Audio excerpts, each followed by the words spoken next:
Minutes. Thank you, Madam Chair. This is a fiscally responsible bill. It cuts $2.9 billion below the fiscal year of 2013 enacted level, and it's $4.1 billion below the President's request. That's an impressive achievement working in this very difficult fiscal environment that we're in today. But what I really find impressive about the bill and the work that's been done by the subcommittee chairman and the chairman and the Appropriations Committee is the fact that this bill sets some very good priorities. In fact, there's $2 billion for navigation projects and studies to advance American competitiveness and our ability to export, which is critical for growth in this U.S. economy. It includes $1 billion of appropriation from the Harbor Maintenance Trust Fund. This is a record level. This is $200 million more than what we saw in fiscal year 2013, something that's absolutely critical because we know that our federal ports, our harbors are essential if we're going to be able to ship goods overseas.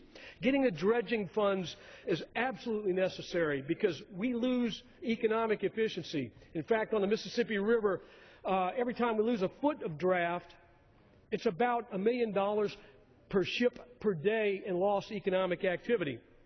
If we're going to get this economy growing, create value, create jobs, we have to export. And to export, we have to have the waterways that allow us to. According to the Army Corps of Engineers, nearly 1,000 federal ports and harbors have not been adequately maintained due to inadequate budgetary allocations over time. This bill now takes a strong step forward to correct that. And I want to thank Chairman Rogers for this encouraging step forward, for bringing attention to the fact that America's infrastructure, its ports, its locks, its dams, its inland waterways are old, have not received the appropriate investment, and have often been ignored. It's cost us time, it's cost us money, it's cost us economic growth, and it's cost us jobs.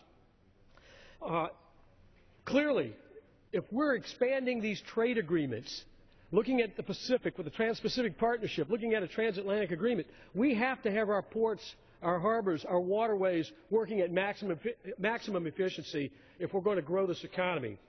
Also, I want to compliment the chairman of the subcommittee and the full committee as well for including language from my colleague, Congressman Rodney Alexander. This is language included in the bill requiring the Department of Energy to report on its plans to address the backlog of natural gas export applications, liquefied natural gas export applications, and to encourage the timely completion of this approval process. Given the fact that so many of these applicants have been waiting for well over a year to get a decision from the Department of Energy, it's just unacceptable to have this kind of a backlog at a time when this is going to help us expand trade, help improve our trade deficit. It will help create jobs. It will help us